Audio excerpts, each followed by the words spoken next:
مدینہ منورہ میں مغیرہ بن شعبہ کا ایک نصرانی غلام فیروز نامی، جس کی کنیت ابو لولو تھی، رہتا تھا۔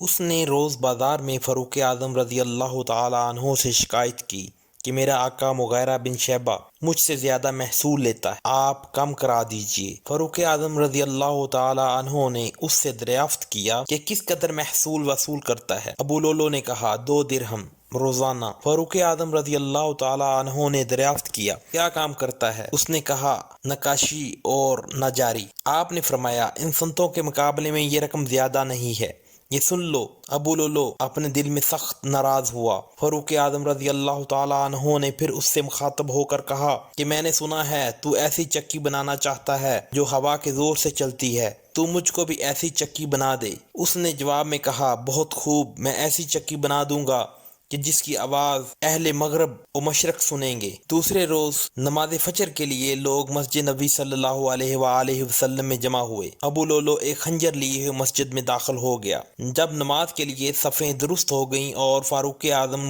رضی اللہ تعالی عنہ امامت کے لیے آگے بڑھ کر نماز شروع کر چکے تو ابو لولو نے جو مسلمانوں کے ساتھ صف اول میں کھڑا تھا نکل کر فاروق اعظم رضی اللہ تعالی عنہ پر خنجر کے 6 وار کیے، جن میں ایک وار ناف سے نیچے پڑا۔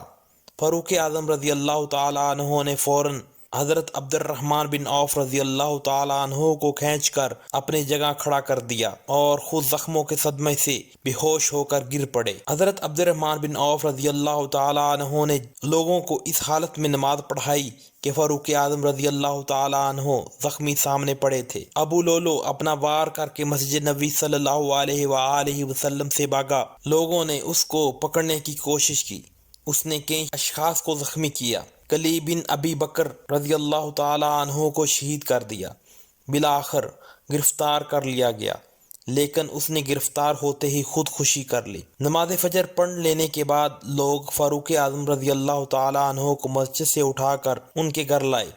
انہوں نے ہوش میں آتے ہی سب سے پہلے یہ دریافت کیا کہ میرا قاتل کون تھا؟ لوگوں نے کہا ابو لولو۔ تو آپ نے فرمایا اللہ کا شکر ہے کہ میں ایسے شخص کے ہاتھ سے نہیں مارا گیا جو اپنے آپ کو مسلمان کہتا ہو یا جس نے اللہ کو ایک سجدہ بھی کیا ہو۔ ایک طبیب نے آ کر آپ کو دودھ پلایا تو وہ زخموں کے راستے باہر نکل آیا۔ یہ حالت دیکھ کر لوگوں کو آپ کی زندگی سے مایوسی ہوئی اور عرض کیا کہ جس طرح حضرت ابو بکر صدیق رضی اللہ تعالی عنہ نے آپ کو اپنا جانشین مقرر فرما دیا تھا، آپ بھی کسی اور کو اپنا جانشین مقرر فرما دیں۔ آپ نے عبد الرحمن بن عوف رضی اللہ تعالی عنہ، حضرت سعد بن ابی وقاص رضی اللہ تعالی عنہ، حضرت زبیر بن عوام رضی اللہ تعالی عنہ، حضرت طلحہ، حضرت علی رضی اللہ تعالی عنہ، حضرت عثمان بن عفان رضی اللہ تعالی عنہ کو طلب فرمایا۔ حضرت طلحہ رضی اللہ تعالی عنہ مدینہ منورہ میں تشریف نار رکھتے تھے۔ فاروق اعظم رضی اللہ تعالی عنہ نے 5 آدمیوں سے مخاطب ہو کر فرمایا کہ 3 دن تک طلحہ رضی اللہ تعالی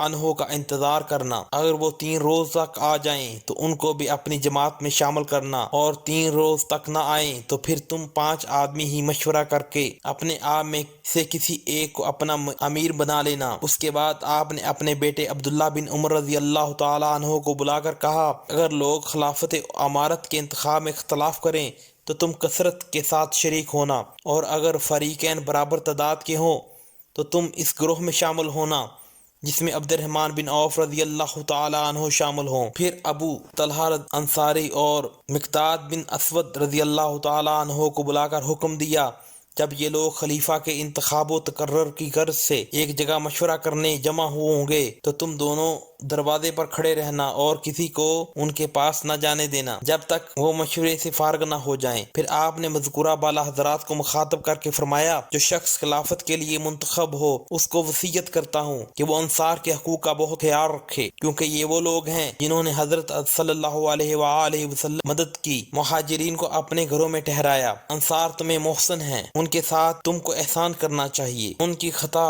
صحت المکان درگزر اور چشم پوشی اختیار کرنا مناسب ہے۔ تم میں سے جو شخص خلیفہ منتخب ہو اس کو مہاجرین کا بھی لحاظ رکھنا چاہیے، کیونکہ یہی لوگ مادہ اسلام ہیں۔ اسی طرح ذمیوں کا بھی پورا خیال رکھنا، ان کے ساتھ اللہ اور رسول کی ذمہ داری کو کما حقہ ملحوظ رکھنا، اور ذمیوں سے جو وعدہ کیا جائے اس کو ضرور پورا کرنا۔ ان کے دشمنوں کو دور کیا جائے، ان کی طاقت سے زیادہ ان کو تکلیف نہ دی جائے۔ پھر اپنے بیٹے حضرت عبداللہ بن عمر رضی اللہ تعالیٰ عنہ کو بلا کر حکم دیا، حضرت عائشہ رضی اللہ تعالیٰ عنہا کی خدمت میں جاؤ اور حضرت ابو بکر صدیق رضی اللہ تعالیٰ عنہ کے پہلو میں دفن کیے جانے کی اجازت حاصل کرو۔ وہ حضرت عائشہ رضی اللہ تعالیٰ عنہ کی خدمت میں حاضر ہوئے اور فاروق اعظم رضی اللہ تعالیٰ عنہ کی طرف سے التجا پیش کی۔ حضرت عائشہ صدیقہ رضی اللہ تعالیٰ عنہ نے فرمایا کہ یہ جگہ میں نے اپنے لیے تجویز کی تھی، لیکن اب فاروق اعظم رضی اللہ تعالیٰ عنہ کو اپنی ذات پر ترجیح دیتی ہوں، ان کو ضرور اس جگہ دفن کیا جائے۔ یہ خبر جب حضرت عبداللہ بن رضی اللہ تعالیٰ عنہ نے فاروق اعظم رضی اللہ تعالیٰ عنہ کو سنائی تو وہ بہت خوش ہوئے اور فرمایا میری سب سے بڑی مراد پوری ہوئی۔ 4 شنبہ 27 ذی الحج سن 23 ہجری کو آپ زخمی ہوئے اور 1 محرم سن 24 ہجری کو ہفتہ کے دن فوت ہو کر مدفون ہوئے۔ 10.5 برس خلافت کی نماز جنازہ حضرت صہیب رضی اللہ تعالیٰ عنہ نے پڑھائی، حضرت عثمان غنی رضی اللہ تعالیٰ عنہ، حضرت علی کرم اللہ وجہہ، حضرت زبیر بن عوام رضی اللہ تعالیٰ عنہ، حضرت عبد الرحمن بن عوف رضی اللہ تعالیٰ عنہ اور حضرت عبداللہ بن عمر رضی اللہ تعالیٰ عنہ نے قبر میں اتارا۔